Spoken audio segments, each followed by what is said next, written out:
literalmente nos muestra que hemos sido llamados a esperanza, mas no a desesperanza. No es aún vivir en un deja de estar. No es aún vivir, vamos a ver. Vamos a ver, dijeron los ciegos y se quedaron ciegos.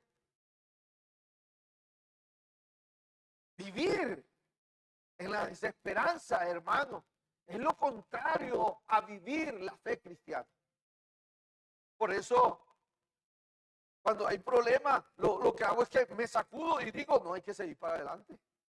Cristo vive, hermano. Él está vivo. Esperanza. Y si hay esperanza, hermano, todo es posible. Pero a veces, hermano, cuando hay desesperanza, lo que viene es el dolor, lo que viene es la confusión, lo que viene es la muerte. La muerte. Damos el pasito tuntún. Entonces empezamos. Hay la queja avanza, la crítica, porque cuando la persona entra en desesperanza, no puede ver nada bueno, sino todo lo malo. Y eso es mundano y diabólico, hermanos. Porque en el mundo hay un dicho popular y es, para ser bueno toda la vida, para ser malo haga una y ya. Y se olvida todo lo que vivió y se deja de lado todo lo bueno. Pero eso es mundano y diabólico, porque en Cristo hay perdón, en Cristo hay restauración, en Cristo si hay confesión, arrepentimiento, hay perdón. Y es interesante, amados hermanos, porque la desesperanza está destruyendo la vida de fe de muchos. La desesperanza está destruyendo, amado hermano, la vida poquito a poquito. Y entramos en la murmuración, entramos en la quejabanza, entramos en la crítica y nos estamos olvidando que ese es el camino, son las características de una persona con desesperanza. Por eso, cuando a mí se me acerca gente así, yo lo que hago es, no, eso no va conmigo. Eso no va conmigo. No va conmigo porque si el sol que salió hoy se esconde, mañana otra vez volverá a salir. Hermano, la vida sigue. Porque no hay razón para vivir en quejas. Porque no hay, porque más bien no cambio mi vocabulario y empiezo a hablar de lo que Dios puede hacer, de lo que Cristo ha hecho, de lo que Cristo ha hecho y de lo que puede hacer. La palabra entonces nos muestra en estos dos versículos algo bien importante. Una primera razón por la que Dios nos llama prisioneros de esperanza es porque somos prisioneros de una esperanza que viene de un pacto. Una esperanza que viene de un pacto. El apóstol Pedro llega a decir en una de sus cartas, es interesante, amado hermano, porque esta carta del apóstol Pedro nos da un orden de crecimiento en nuestras vidas. Y mire conmigo, primera carta de Pedro, en el versículo, perdón, en el capítulo,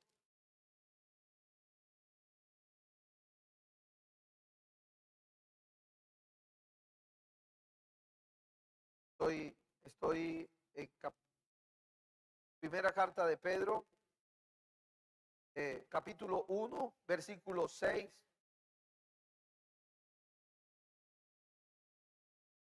Versículo 7.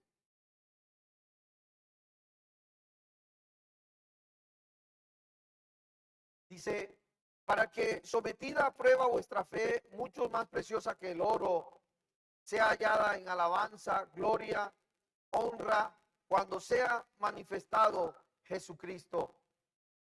No, ese no es el texto. El texto muestra cómo a vuestra fe hay que añadirle, a vuestra virtud hay que añadirle. Segunda carta de Pedro, capítulo 1, versículo 5, era la segunda carta, no la primera. Dice, Por esto mismo, están conmigo, segunda carta de Pedro, capítulo 5, capítulo 1, versículo 5. Por esto mismo, poned toda diligencia en añadir a vuestra fe virtud. ¿Están conmigo? A vuestra fe virtud, a la virtud conocimiento, al conocimiento dominio propio, al dominio propio paciencia, a la paciencia piedad, y a la piedad afecto fraternal, y al afecto fraternal amor. Es una escalera de crecimiento en la fe. Es una escalera de crecimiento en nuestra vida cristiana. Y mire que no es suficiente, dice la palabra. Nos muestra que no es suficiente tener virtud, sino que a esa virtud hay que añadirle conocimiento. ¿Están conmigo? Versículo 5. A vuestra fe hay que añadirle virtud. ¿Y qué es virtud? La virtud es la excelencia del don. Es la excelencia de lo que hacemos. Virtud. Virtuoso, virtuosa. Es decir, que no es solamente ya creer, sino que ahora en mi camino de fe, yo tengo que buscar la excelencia. Y dice, y a esa virtud añadirle ¿qué? Conocimiento. Es decir, no es creer por creer, yo tengo que añadirle conocimiento a mi fe, porque yo puedo estar creyendo en algo errado. Yo puedo estar creyendo en algo equivocado. Y es por eso que el cristiano debe fundamentarse en la palabra, leer la palabra y saber en qué cree. Yo puedo estar creyendo en este pedazo de palo. Yo puedo estar creyendo en una pared, en un árbol. Yo puedo estar creyendo en algo ficticio. Como un hombre que se nos hace, traíamos en un carro donde venía y él me empezó a hablar de todas muchas cosas superfluas y metafísicas y cosas. Y yo le digo, ven acá, ¿tú con qué autoridad tú hablas de algo que tú no conoces?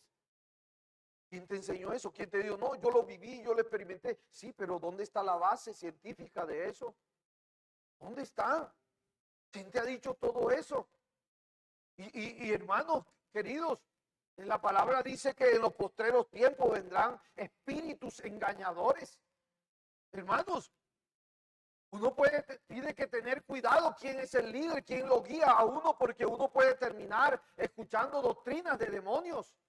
Uno puede estar escuchando, viendo fantasmas, aprendiendo de cosas que en la Biblia, que es la palabra de Dios, no están escritas. Y entonces uno empieza a fundamentar en cosas que no tienen asidero, no tienen base.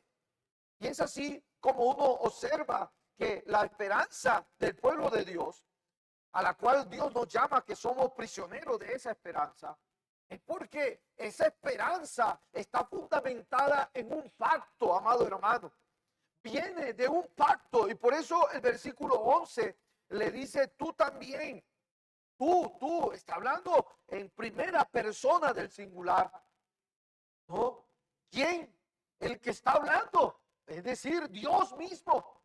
Dios le está diciendo, ¿a quién? A él, al otro. ¿Quién es el otro? El pueblo de Israel. Y le está diciendo, tú también, por la sangre de tu pacto. Inmediatamente eso a mí me lleva a ver qué es lo que Dios está diciendo, en dónde se fundamenta la esperanza del cristiano. Porque para Israel la sangre del pacto se estaba refiriendo a la sangre. Cuando Moisés tomó la ley, los 10 mandamientos, y con el sacrificio del cordero, la sangre de ese cordero selló el pacto que hacía Dios con el pueblo, y todos eran rociados con la sangre de ese cordero. La sangre era el sello de aquel pacto. Es decir, no había otra señal más fuerte y poderosa que la sangre del pacto. ¿Por qué? Porque la sangre del pacto era sangre, vida, era vida.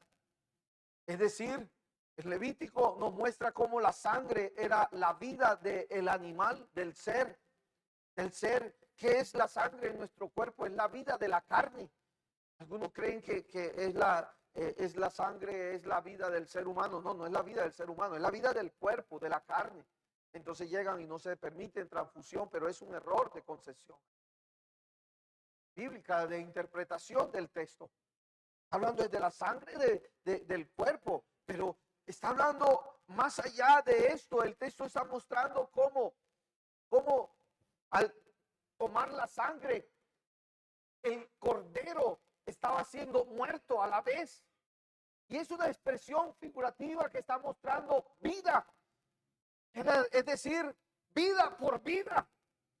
Y cuando se hacía un pacto, se estaba sellando con la sangre para indicar que solamente se podía romper el pacto con la sangre también. Es decir, vida por vida. Si alguien fallaba el pacto, solamente la ira de Dios se aplacaba con otra vida. Con otra vida la ira de Dios se aplacaba por causa del pecado. Entonces tenían que matar un cordero y con la sangre del cordero aplacar. Esto es lo que se conoce con el principio de la propiciación. Cristo viene a ser la propiciación nuestra, amado hermano. Es decir, lo que aplaca la ira de Dios, la sangre. ¿Cuál es sangre? Vida. Entonces ellos preferían matar un cordero sin mancha, puro, para que esa vida reemplazara la vida mía. Porque quien rompe el pacto es reo de muerte. Quien viola el pacto es reo de muerte. Por eso la deslealtad no es de Dios. La infidelidad no es de Dios. Cuando usted se casa, el matrimonio no es un contrato, el matrimonio es un pacto. Es un pacto. Y ese pacto solamente se rompe con la muerte. Por eso el texto dice, hasta que la muerte los separe. Y Jesús dijo, salvo si hay infidelidad. Si hay infidelidad. ¿No? Solamente por ocasión de la infidelidad. Entonces, amado hermano, Israel era conocedor de esto. Que vienen de un pacto. Y si hay algo que nosotros como creyentes debemos tener bien presente, amado hermano, es que nuestra fe se fundamenta en un pacto,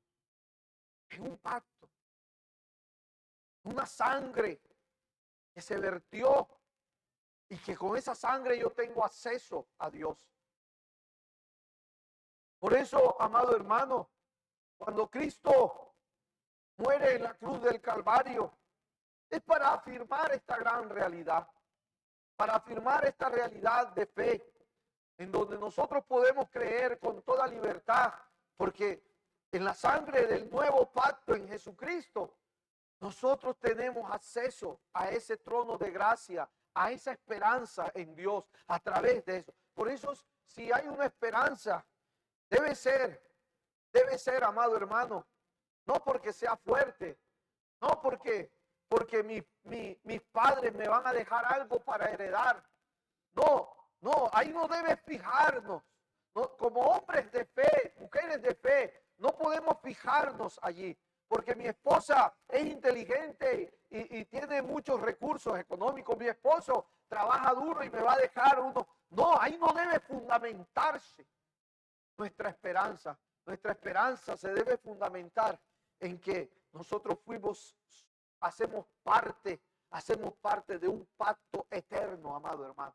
De un pacto eterno. Y donde quiera que estemos, allí va a haber una luz que va a señalar quiénes somos. Como lo dijo Jesús, donde quiera que esté la muertecina, allí se acercan los goleros para comer. Donde quiera que estemos, y va a haber una luz en nuestra vida que va a señalar que somos hijos de una esperanza viva, que somos prisioneros de una esperanza. Amados, por esta razón, no somos prisioneros de una esperanza, mas no de una desesperanza. Un segundo aspecto, una razón que observo es que somos prisioneros de una esperanza que se fortalece en Dios mismo. Y esa es la segunda oración que encuentro en este versículo, en el versículo 12, cuando nos dice, volveos a la esperanza, volveos a la esperanza, a la fortaleza, prisionero de esperanza, volveos a la fortaleza. Y es interesante porque ya Dios le está diciendo a ellos, que aunque hayan estado en cisternas secas, en calabozos, cisternas que tuvieron agua, pero que después de lo seco que estaban se convirtieron en calabozos, que aunque ellos hubiesen estado en tales cautiverios, ellos estar rociados por la sangre del pacto, ellos eran prisioneros de esperanza. Pero ahora, en segundo lugar, muestra de que ellos eran prisioneros de esperanza por una razón bien fuerte, y era porque ellos se fortalecían en Dios mismo.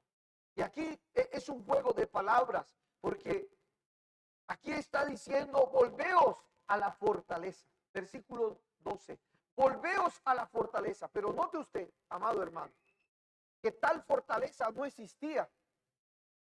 ¿Por qué tal fortaleza no existía? Porque sencillamente ellos venían del cautiverio.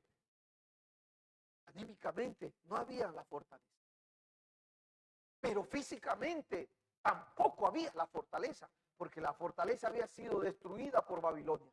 Babilonia había tumbado los muros, esas fortalezas que físicamente hacían de la ciudad un refugio, esas fortalezas que hacían de la ciudad un lugar seguro, ya no estaban tales fortalezas. Pero ahora el texto se está encargando de mostrarnos algo más allá, y es mostrarnos lo que Dios le está diciendo a Israel: vuelve a tu fortaleza, vuelve a tu fortaleza. Y es ahí donde primero le dice que son unos prisioneros de esperanza por la ley del pacto, por la sangre del pacto, pero ahora le está diciendo, vuelve a tu fortaleza. ¿Cómo? ¿Cómo alguien a quien Dios le está diciendo prisionero de esperanza, Dios le puede decir que tiene una fortaleza? ¿Cuál es la fortaleza de los prisioneros de esperanza?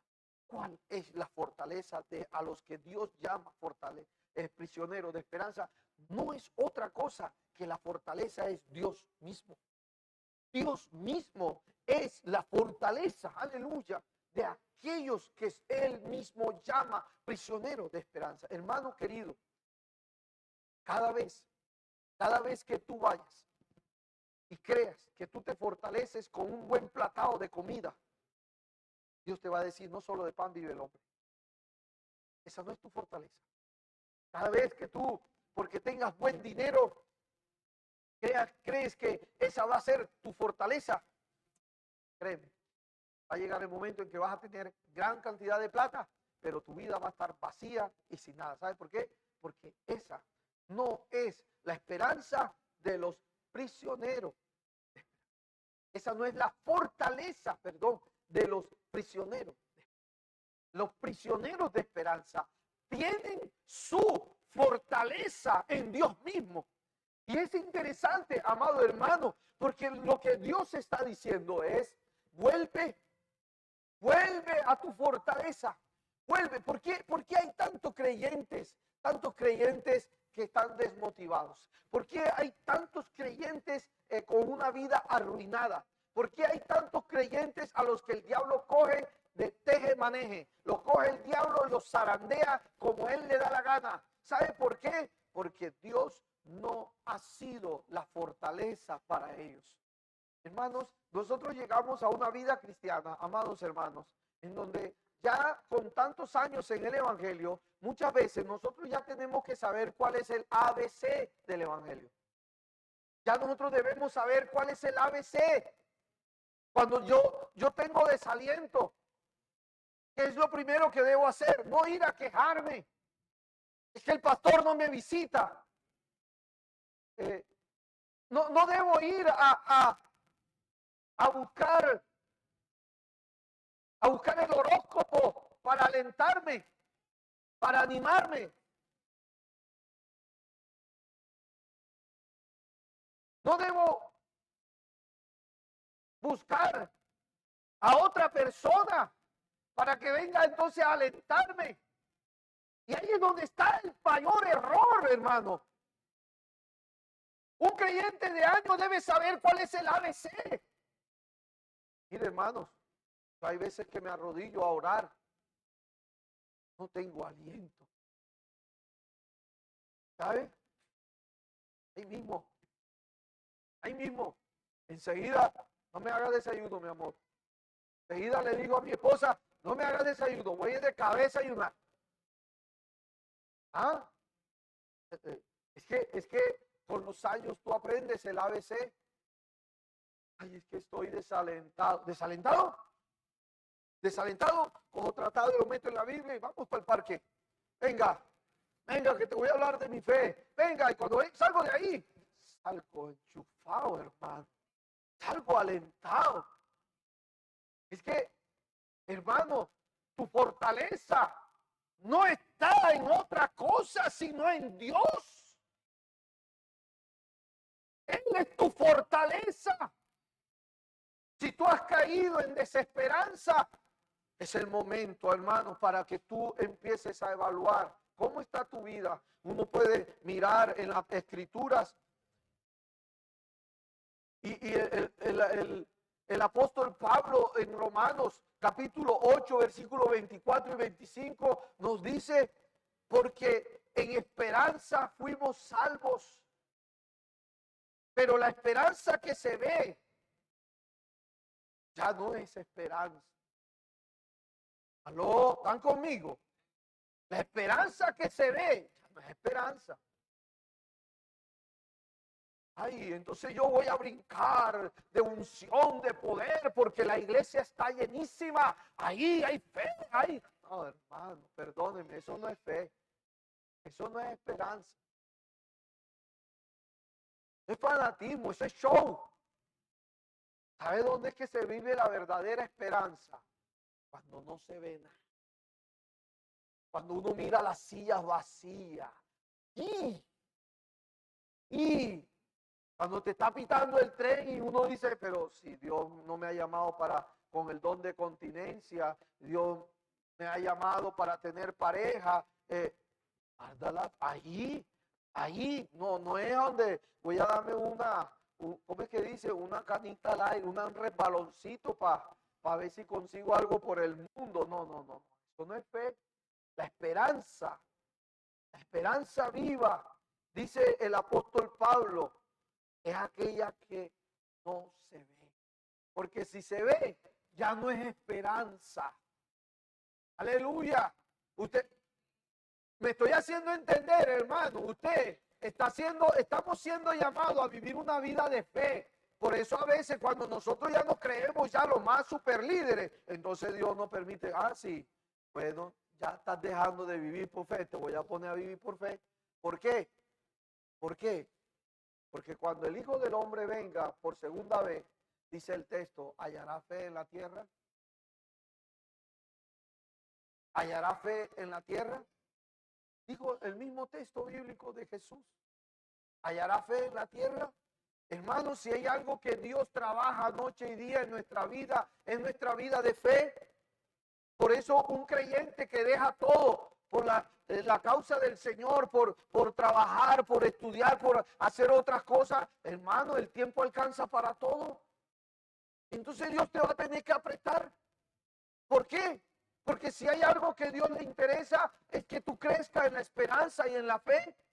Y la Biblia dice que lo que no se vive según la fe es contado por pecado. Lo que no se vive en la fe es pecado. Cuando vayas a hacer negocio,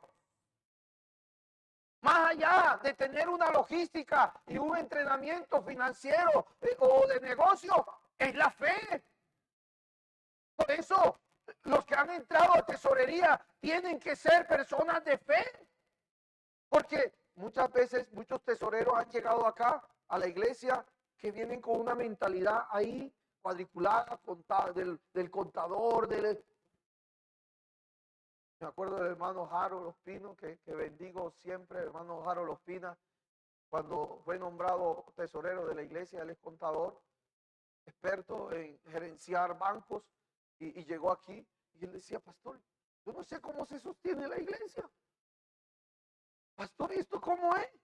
Así, por fe, así es como se vive la esperanza. Eso es muy chévere. Eso es muy chévere cuando tú no tienes nada que comer, pero tú sabes que tiene en la cuenta bancaria, tiene allá plática guardada. Es muy chévere. Pero cuando no tienes nada, cuando tú sabes que no hay almuerzo y no le dices nada a la esposa y no hay plata para el almuerzo, y ay, Dios mío, no le digo nada a Laura y de repente llega una hermana: mire que aquí le mandaron, estaba por allá por la finca y trajo la yuca y el queso. ¡Oh! Hermano, es la esperanza, es la fe. Si hay algo a lo que Dios nos ha dicho que somos, nosotros somos prisioneros de esperanza.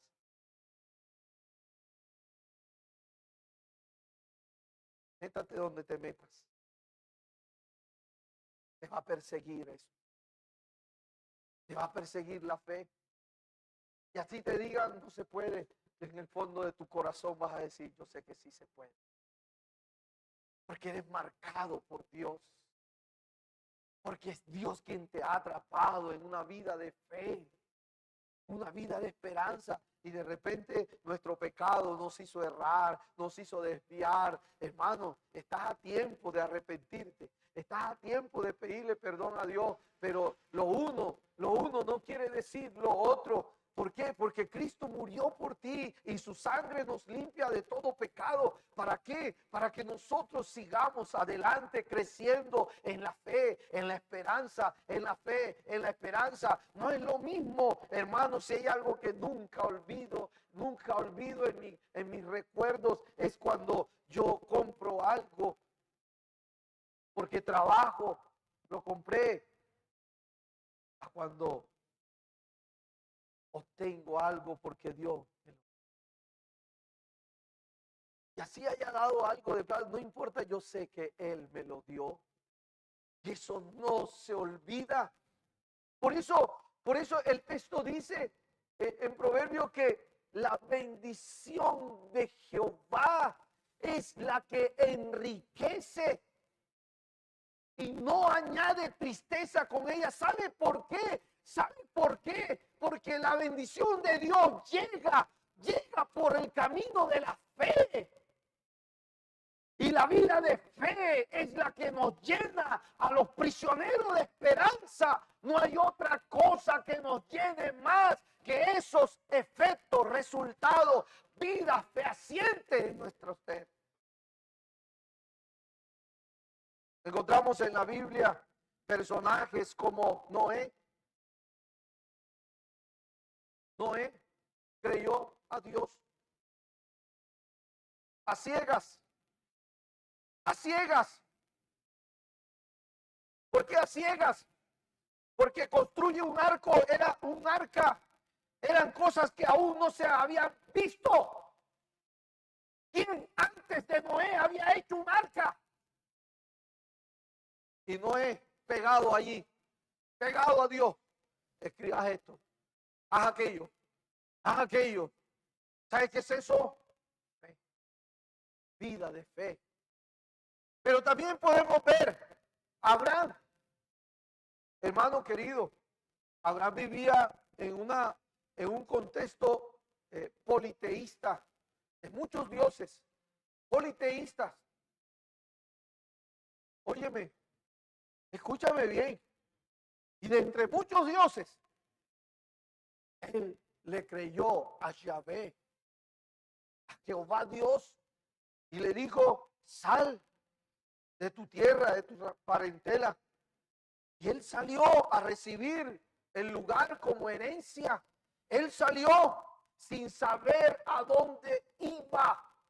Sin saber a dónde iba. ¿Usted sabe lo que es eso? Que Dios te diga, Daniel, empaca maleta, que te voy a llevar a un lugar donde quiero que me sirvas. Ah, yo, empaca maleta. Sal. Ah, por eso es que dicen que a los evangélicos los tratan de locos, es por eso. Porque uno obedece a Dios. Porque estas son las locuras que van en desacuerdo con la lógica humana. Sal, coge y párate ahí. Y de repente se paró en la calle y llegó fulanito. Oye, ¿para dónde vas? No, voy por allí. Ah, vamos, yo te llevo. Y son las cosas que la razón no puede explicar el camino de la fe de tal manera. ¿Por qué? Porque Dios es como cuando usted llega, te parte la mano y de repente Dios te dice, es que quería que descansaras un poco. Ay, Señor, pero de esta manera. Y cuando voy allá, entonces me pongo a predicar ahí en la clínica de Erasmo y empiezo a hablar de Dios. Y si no hubiese pasado, no hubiese ido a la Erasmo. Y uno empieza a ver cómo Dios es el gran artífice de nuestra vida. Que a veces hasta nos presenta problemas. A veces permite que alguien que uno ama mucho se vaya del lado de uno. Y cuando se fue, y uno se quiere morir, pero llega Dios y te dice, ahora te voy a presentar a otro. Mira este. Y uno dice, ay, yo pensé que esa era la única persona hermosa que había conocido en mi vida. Aquí hay otra más. Y hasta mejor que este, porque este fue desleal. Este, mira, leal. Hermano querido, el camino de fe es un camino de locos. No solamente porque se fortalece en Dios, porque yo no tengo que estar detrás de nadie para crecer en mi fe. Yo tengo que tener una fe dependiente de Dios, no una fe dependiente del pastor, del líder, de la líder. Porque el día que el líder, la líder, el pastor se falle, cometa una falta, ese día, hermano, se le acabó el mundo. El día que el pastor te llame la atención, entonces ese día hay un hecatombe. Ese día, hermano, se te bajó de las nubes el pastor. El pastor está en pecado. Oh, Jesús.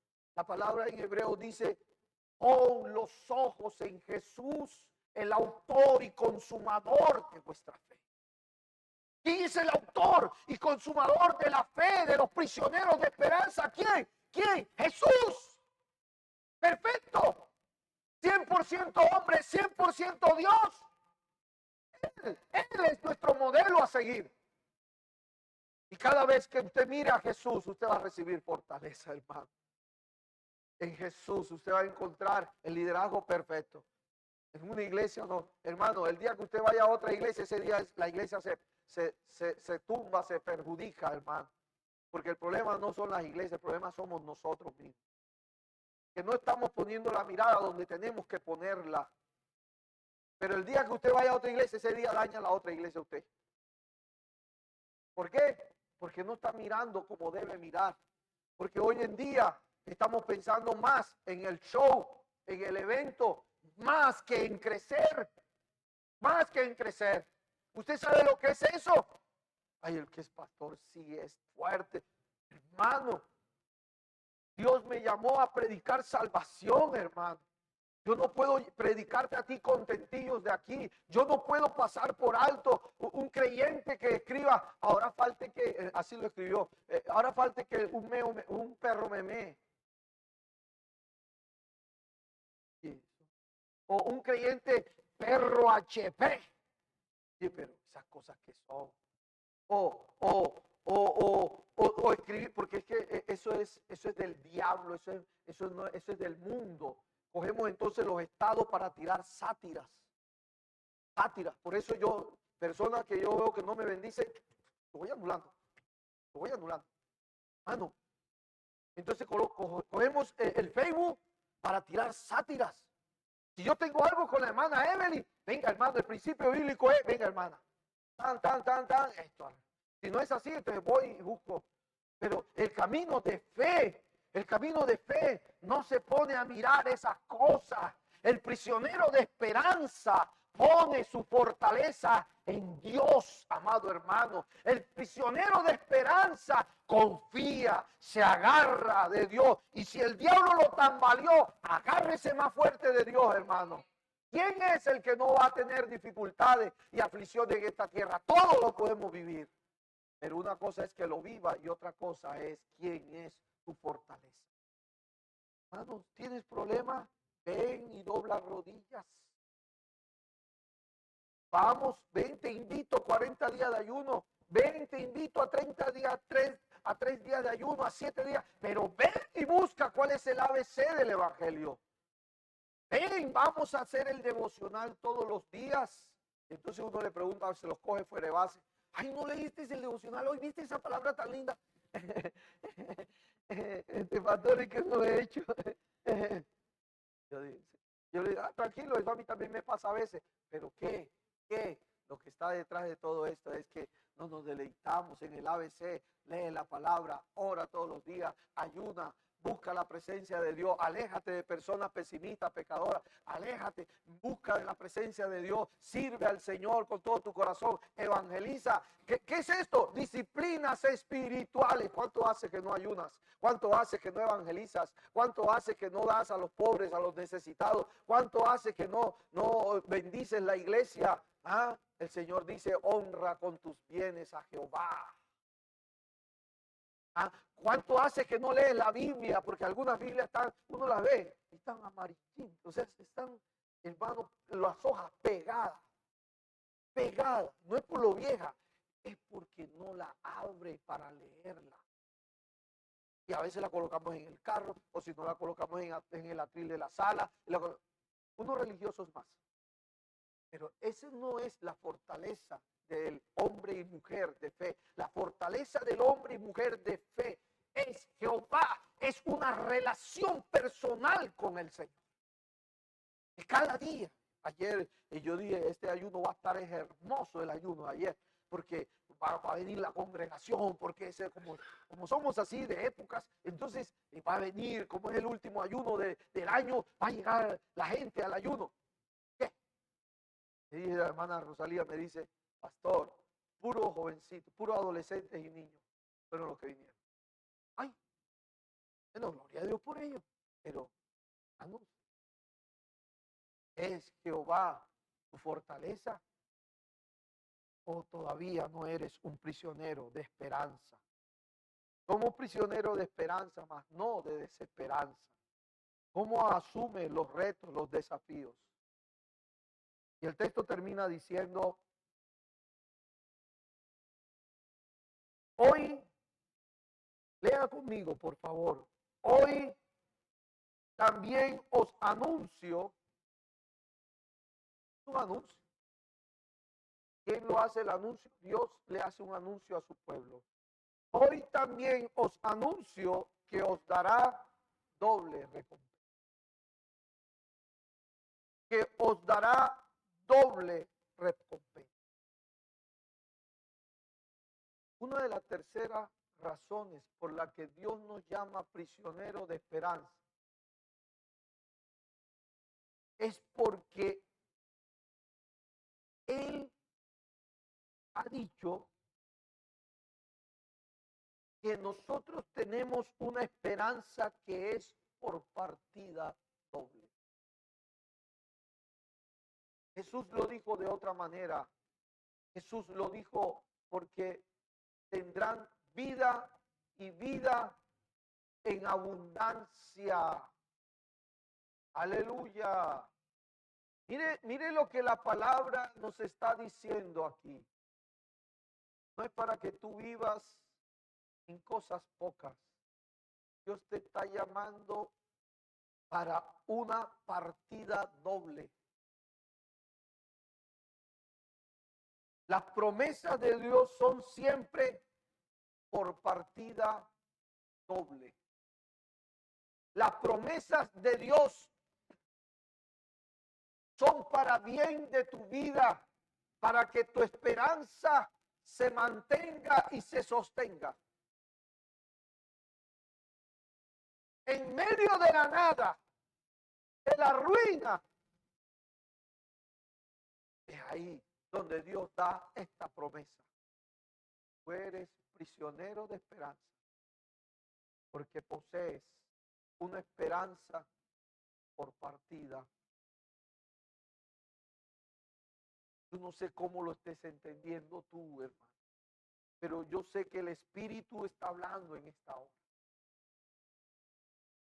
Yo no sé cómo lo estás entendiendo tú, pero deja que el Espíritu hable a tu vida, hermano. Deja que hoy tú puedas ser retado y desafiado a creer.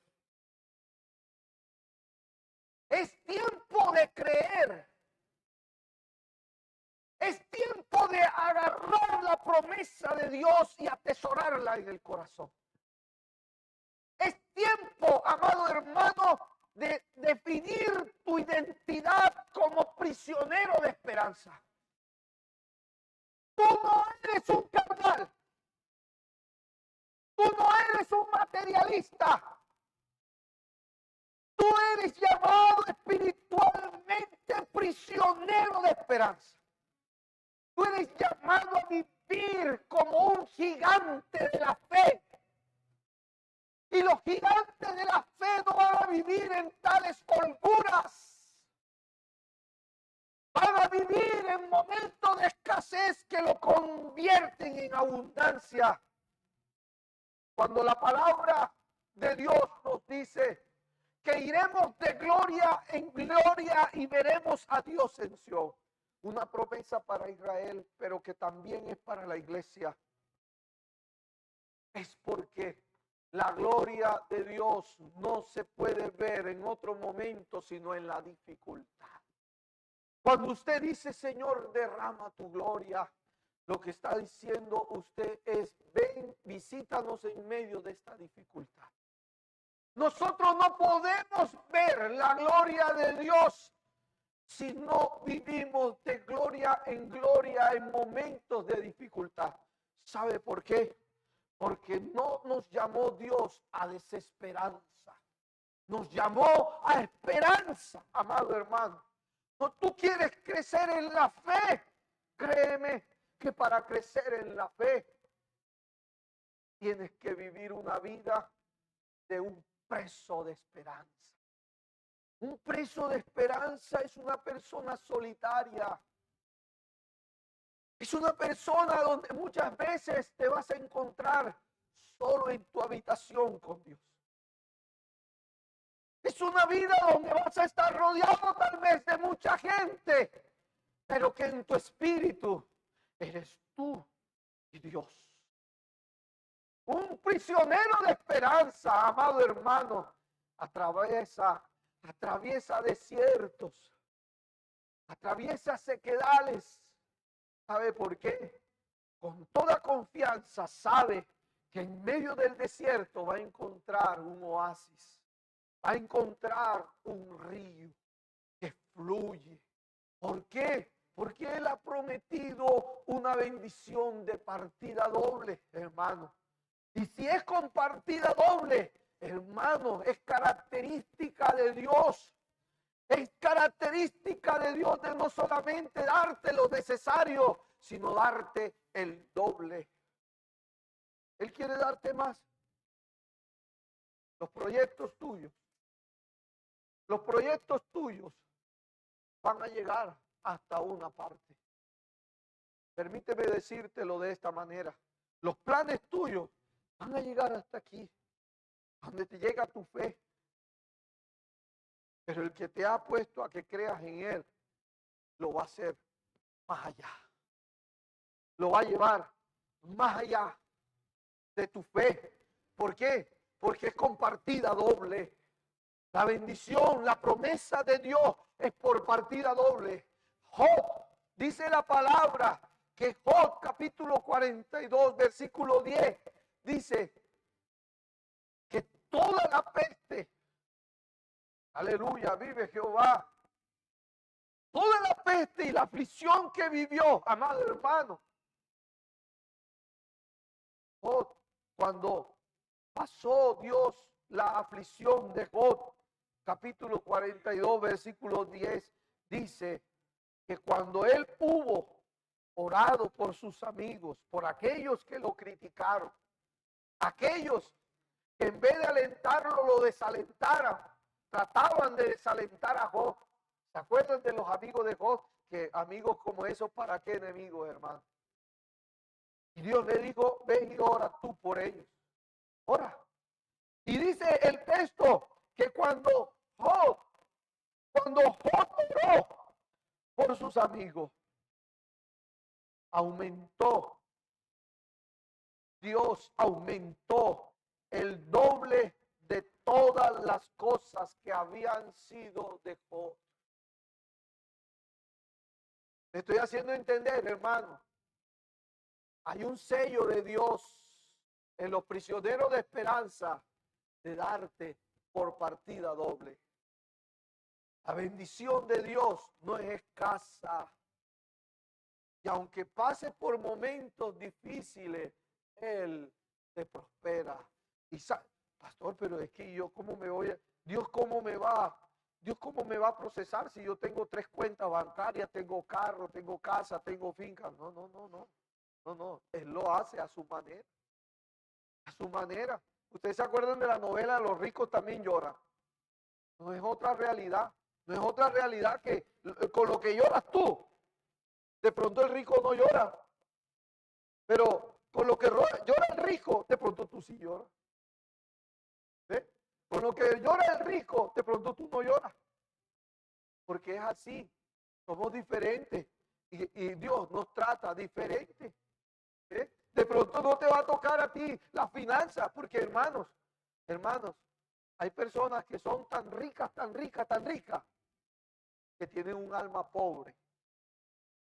Pero hay personas tan pobres, tienen un alma.